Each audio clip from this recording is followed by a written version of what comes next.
Hola, cinéfilo. La historia de una ballena que encalló en las costas de Jibara, Holguín, en 1978, cuyo esqueleto se exhibe en el Museo de Historia Natural de esa localidad del oriente cubano, es el suceso que motivó, que sirvió de punto de partida para reflexionar sobre el devenir del pueblo en un documental de reciente estreno que lleva por título La Tierra de la Ballena. Su director regresa una vez más a nuestro set para hablarnos de este filme en el cual explora además esa conexión personal que tiene con Jibara, de donde es oriundo. Disfruta la entrevista y mantén la sintonía porque luego Joel del Río ofrecerá su habitual comentario de crítica cinematográfica.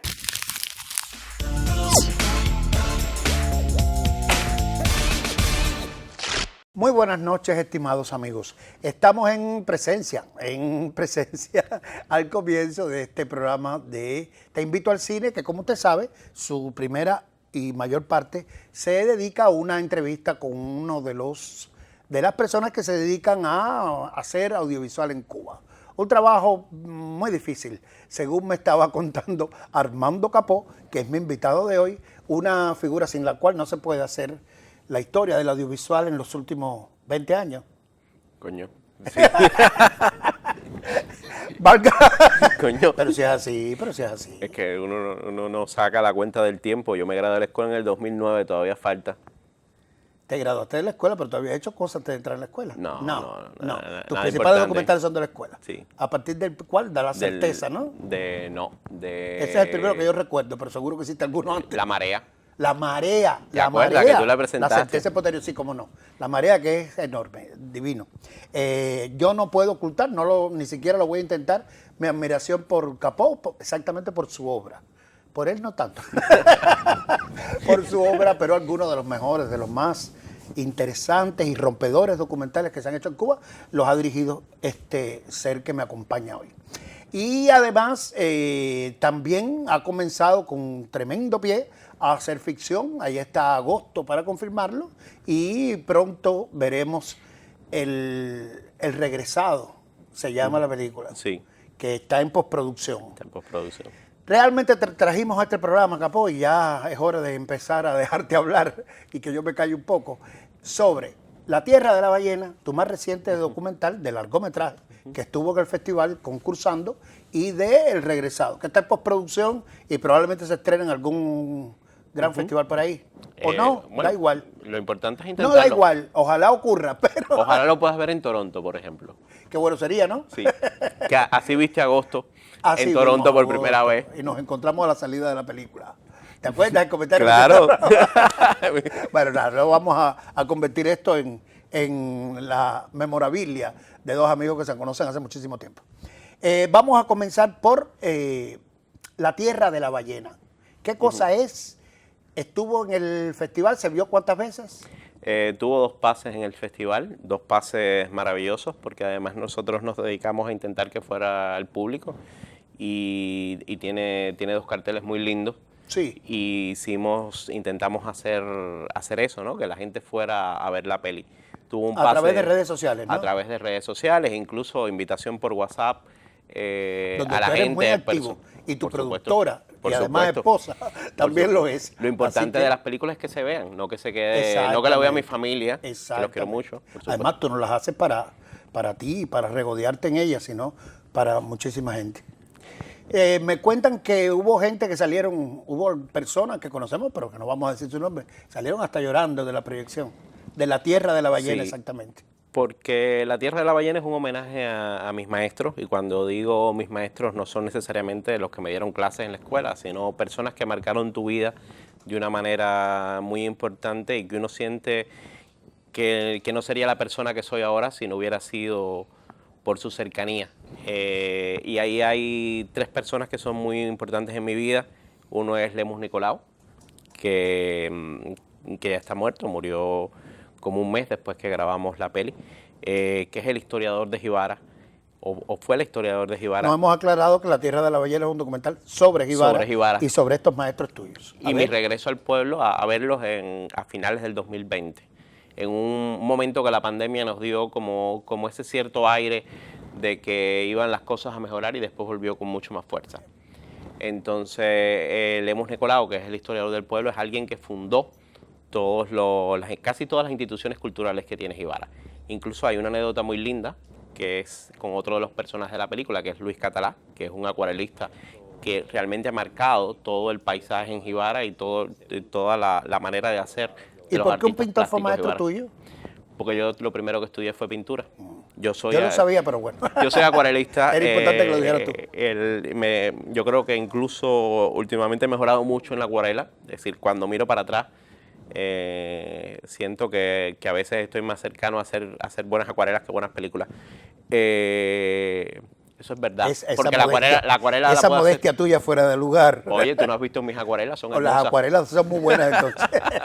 Bien, el otro maestro. El otro maestro es Luis Catalá. Y el tercero es Tony. El tercero es Tony. Que el Tony es fue el taxidermista principal del museo, está retirado hace un tiempo, y por ejemplo junto a Joaquín de la Vara Pi, que es un catalán que vivió en Jibara y que donó su casa para que fuera el Museo de Ciencias Naturales, hizo todo el esqueleto de la ballena que se encuentra en el Museo de Jibara. Son personas muy mayores. Así es. Todos. Ahora me recordaste el esqueleto, que yo lo he visto muchas veces y yo me preguntaba qué cosa era aquello. Es el esqueleto de una ballena. De una ballena de verdad, claro. Claro, que en el 78... Sí, quiero decir, no es un esqueleto reconstruido, sino... Es que un esqueleto perteneció a un real animal. de una ballena que en el 78 se vara cerca de Jibara, se enreda y es traída a la costa. Sí, y porque ya, son aguas muy bajas las que están en exactamente. torno a Jibara. Y en ese tiempo sí se pescaba, entonces las redes andaban por ahí, ahora es más complicado. Y se enredó la Y ballena. se enredó. ¿Era grande? Era Pero el bastante esqueleto, grande. yo no Era recuerdo exactamente. era una ballena jorobada, que es la segunda ballena supuestamente más grande de las que hay, después de la ballena azul. Sí. Y bueno, terminó siendo picada en pedazos por la gente del pueblo y se la comieron prácticamente. Bueno, en fin. Sí, no, sobre eso no tengo ningún comentario que hacer. No hay ningún comentario que hacer. La Tierra de la Ballena. Me encanta cómo tú buscaste un título que se refiere indirectamente a Jibara, ¿no? La Tierra de la Ballena, la gente no tiene por qué saber qué es Jibara. Pero después que tú haces esta explicación, es poético, es metafórico. Es la Tierra de la Ballena porque Jibara es extraña y excéntrica, con todo y sus maestros. De alguna forma sí. Es decir, cuando hablamos de la Tierra de la Ballena, primero porque me parecía que era un buen motivo para regresar a Jibara. Es decir, cuando estamos hablando de hacer un documental, yo quiero hablar de mis maestros más que de la ballena. Claro. Entonces, me parecía un motivo excelente regresar al pueblo a buscar esta historia de la ballena, que me parece una historia muy interesante, que puede llamar la atención al público, y a partir de ahí develar las historias de mis maestros. De verdad, de tus maestros. ¿Y cómo imbricas lo uno con lo otro? Porque estoy yo en el medio. Es decir, Ya. yo tengo una cuestión con el documental que ya se me pasó, desde el documental de la escuela y de La Certeza, que son documentales muy formales, pero también porque era una etapa del aprendizaje, y después me dio como un ataque con esa formalidad. Me parece que el documental tiene que ser mucho más libre y que la forma lo que hacen es crear, es decir, Como forceps, como... exacto. Sí. Que si el personaje te habla, te habla. Si tú tienes que moverte, te mueves. Y si el documental se mueve y es otra cosa, pues es otra cosa. Al final son películas. Y en la tierra de la ballena estás tú entonces buscando Estoy a tus todo- maestros, buscando la historia de la ballena y Sí. buscándote a ti a lo mejor un poco también. Es que termina siendo eso, ¿no? Para mí el documental es una especie de despedida. Y cuando digo despedida es una despedida simbólica. Este documental, quieres Sí, decir. porque Sí. es regresar al pueblo, es un momento complicado, pero que después se editó, y cuando se editó en los momentos más duros de la pandemia, y está marcado de alguna forma por la muerte de Lemus también. Entonces es una despedida sobre esa... Porque cuando hacías la postproducción ya él había fallecido. Él había fallecido. Falleció mediante, hacíamos la postproducción. Y es una persona a la cual Jibara le debe mucho. Jibara es un pueblo que en algún momento tuvo un esplendor maravilloso y que te encuentras con cosas increíbles. Yo como buen jibareño, pero además buen jibareño chauvinista, me sé todo eso. Yo todavía me acuerdo cuando te dan las clases de historia de los 48 fuertes y fortines, que ahora son alrededor de 100. Son más, según me dijo de medio. Y el Jibara te encuentra con una guerra. ¿Cómo es que Jibara tenía Jibara. 48 fontines? Exactamente. ¿Pero dónde los pusieron? No hay espacio para Pero, tanto. Jibara es la segunda ciudad amurallada de Cuba. Sí, claro. Y a todo lo largo de esa muralla, pues tenía que haber. Y entre Jibara y Holguín, había, para proteger el ferrocarril, había una serie de fortines. Pero además esa zona estaba llena de migrantes canarios que al inicio de la guerra de independencia simpatizan con los mambises, pero la primera vez que pasan los mambises y le queman la choza. Entonces todos esos pequeños pueblos, antes de llegar a Jibara, terminan Sí. siendo reductos españoles. Y incluso alrededor de las casas terminan construyendo Esa esos historia fortines. no está en la tierra de la ballena, ¿o sí? No, pero yo lo investigué y la grabé. Lo que pasa es que el documental quedó fuera porque en algún momento también la idea, todo eso se movía alrededor de Jibara. Pero toda esa sensación está ahí. Por ejemplo, hay un diálogo muy hermoso que está en el documental que es entre Lemos y su esposa, Pepi, que te hablan de que en Jibara descubrieron un espía alemán. Lunin, que es un hombre que llega a un velero alemán antes de la guerra, antes de la Segunda Guerra Mundial en ese tiempo, y descubren que es un espía alemán y es fusilado en La Habana. Que de eso se habla poco, ¿no? Pero también Jibara tiene frente a él en la Segunda Guerra Mundial un submarino alemán hunde un barco aliado y el pueblo sale a recogerlos en botes y con el submarino todavía hay.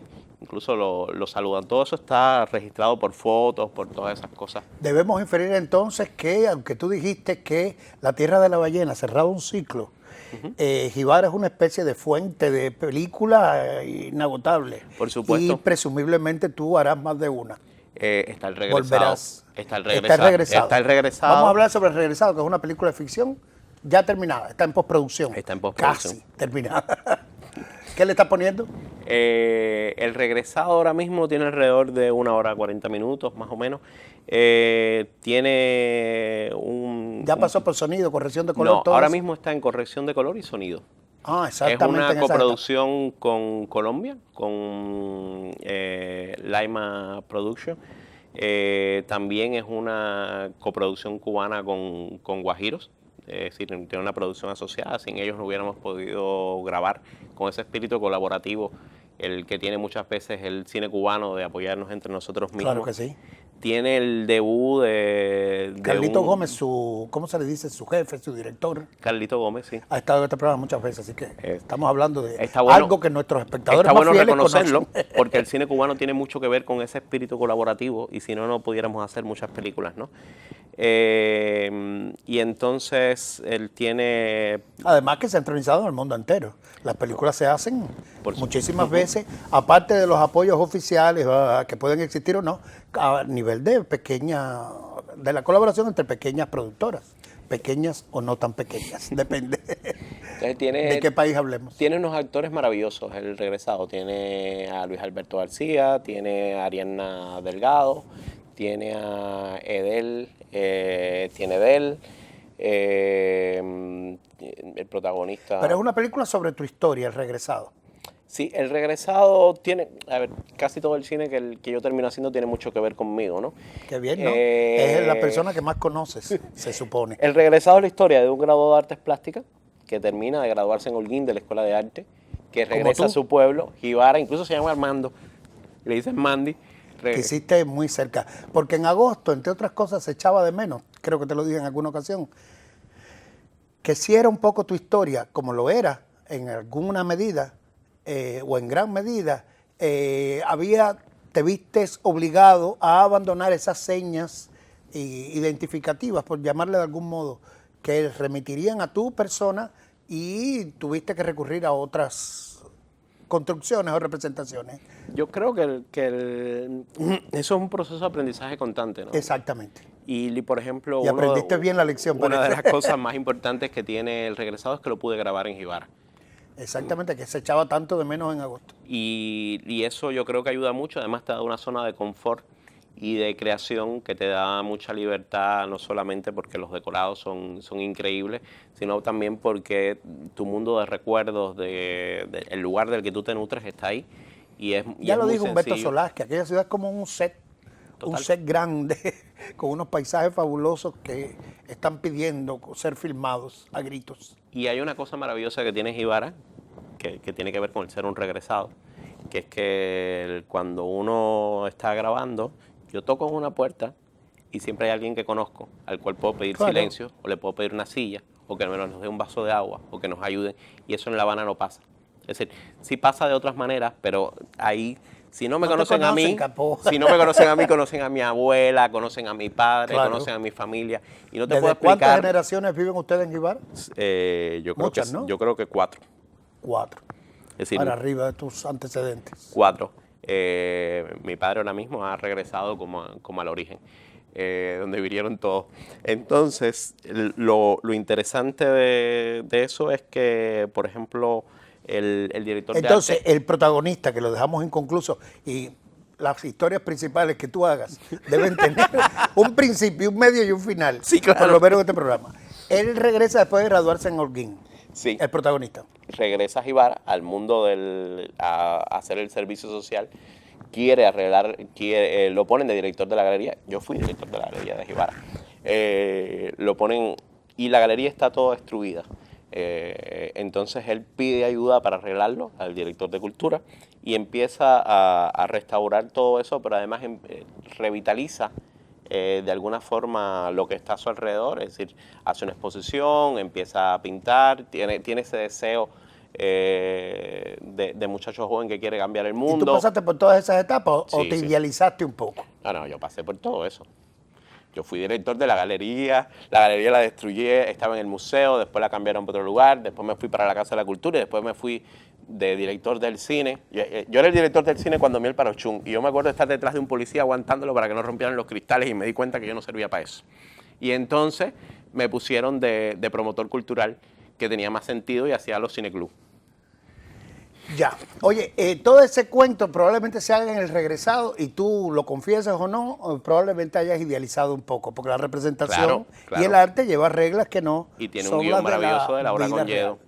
¿Eh? Y tiene un guión Un maravilloso guión de Laura, maravilloso de Laura Laura Conyedo. Conyedo que debe haber fabulado un poco tu propia historia, de acuerdo contigo. Oye, estamos ávidos de ver El Regresado, pero tú sabes, y La Tierra de la Ballena también, que yo por desgracia no la he visto, pero eso se va a solucionar pronto, según me dices. Tenemos que terminar, Capón. Okay, Hemos estado hablando. Yo creo que no hemos hablado de nada, que hemos hablado de Sí, mucho. sí, pero sí, sí. no De hemos La hablado Tierra de la nada. Ballena y del Regresado se ha hablado lo suficiente como para presentársela al público, que sepan que estas dos películas existen, que probablemente hagan historia dentro de este contexto que llamamos el cine cubano, a veces fragmentario, a veces decepcionante, como toda la cinematografía, a veces no llega a donde debiera llegar, otras veces se queda corto por razones largas de explicar aquí, pero que ahí está Capó y Rosa, que entrevistaremos en un próximo programa, tu esposa y productora, para mantenerse como dos puntales. Muchas gracias, Joel. Dale. Gracias a ti por haber venido a este programa. Te quiero. Una improbable combinación de comedia romántica, documental, cuento de hadas y tragedia en la mejor estirpe de la tragedia rusa, es Anora. Anora es, según mi parecer, una de las mejores películas del año. norteamericanas. Estoy hablando del cine norteamericano. Y a muchos no les ha gustado porque es realmente como una especie de pastiche, lo que los teóricos llaman un pastiche, y algunos que han estudiado esta teoría también. ¿Por qué? Porque combina muchísimas cosas. A ver, vamos a empezar por el principio, como se deben empezar estas caracterizaciones. Anora es la historia de una prostituta jovencita de Brooklyn, en Nueva York, que ella descubre o conoce a un muchacho ruso que vive en Estados Unidos, momentáneamente, ocasionalmente, y que él parece ser el príncipe soñado, es el heredero de un verdadero imperio que no sabemos de qué proceder tiene, de la mafia rusa, al parecer, según nos enteramos después. Anora, la muchacha, la protagonista, se afila los dientes porque ella parece ser que puede casarse con él, y efectivamente lo hacen. Y es aquí que se complica, este es el primer punto de giro, no estoy contando demasiado de la película, porque después se complica muchísimo la cosa porque viene la familia de este muchacho ruso a exigirle a Nora que disuelva ese matrimonio, porque de ninguna manera están dispuestos a que él y ella sean marido y mujer. Entonces, a partir de ahí la película se resuelve a partir de una serie de persecuciones, ¿no? Ocurre una serie de persecuciones de los rusos con Anora persiguiendo al muchacho para que encontrarlo y lograr disolver la unión matrimonial entre ellos, porque si no, Anora es heredera también. Y esta trama que yo estoy resumiendo, porque en la película es muy, muy, muy dispersa y se nota la intención de Sean Baker, que es el realizador, que es muy importante Sean Baker en el panorama actual del cine norteamericano, gracias a películas como Tangerine, que fue su primera película, o también el proyecto Florida, de Florida Project, que también fue un impacto para todos los que querían ver un cine norteamericano distinto. Y también en Anora, Sean Baker hace esto, hace una película que parece una cosa, después parece otra, y hay un tercer nivel de intenciones, sobre todo en cuanto a las caracterizaciones, que son muy, muy, muy complejas en términos psicológicos, aunque los personajes parecieran que se definen a partir de los muchos actos porque pasan muchísimas cosas en Anora, muchísimas. Y al mismo tiempo hay espectadores que dicen que el problema de la película es que no pasa nada, porque todo está como anunciado. Pero sí pasan muchísimas cosas. También el nivel de las actuaciones es muy alto. Mickey Madison ha estado nominada a muchísimos premios, pero eso no es tan importante como verla interpretar, a veces con un toque de histeria que a algunos les resulta un tanto... que sobresatura la banda sonora con sus gritos y sus escarceos. Y para hacerle la contrapartida está Yuri Borisov, que es un actor ruso, porque hay muchos actores rusos en la película que están haciendo el papel de rusos, como debe ser en una película que se respete y que tenga cierto sentido de verosimilitud, porque eso de los actores, por buenos que sean, Meryl esté haciendo de polaca, con la cantidad de actrices polacas que hay, buenísimas, pues siempre a uno le parece medio inverosímil, por buena que sea Meryl Streep, que lo es y mucho. Aquí los rusos hacen de ruso y muy bien que está eso. Yuri Borisov es uno de los actores más famosos, más reconocidos, de los galanes más reconocidos de Rusia, y aquí hace una actuación fuera de serie, una actuación secundaria que se caracteriza por los silencios, por la introspección. En una película llena de gritos y de acción física, el hombre le da una calma a su personaje que es realmente admirable. Porque el espectador inmediatamente se pone a tratar de calcular en qué está pensando este hombre. Y bueno, puede llegar a conclusiones que solo se aclaran hacia el final. Y hablando del final, Anora tiene uno de los mejores finales que he visto en el cine últimamente. Es hermoso, es humanísimo, es sorprendente también. Y no quiero adelantar nada, no quiero ni debo adelantar nada sobre este final de Anora, que como les decía, me parece uno de los grandes finales del cine norteamericano, porque alcanza la grandeza, y seguro que algunos van a pensar que exagero, pero alcanza la grandeza de las grandes obras de Dostoyevsky, de Tolstoy, aquellos donde había una prostituta en ocasiones, ¿no? En algunas novelas y relatos de ellos, de esos escritores, había algunas prostitutas que se redimen al final de alguna manera, en un sentido humano. Y eso es lo que ocurre en el final de Anora, aunque no le cuento las circunstancias en que ocurren, ni mucho menos, ni por qué yo creo que es una redención del personaje. Lo tiene que ver usted, para que disfrute este final, que es bueno porque es sorprendente, es humanamente elevado y le permite a la película trascender por completo ese tono medio juguetón que tenía en su primera parte, por lo menos. Vea Nora y ojalá la pueda disfrutar como yo.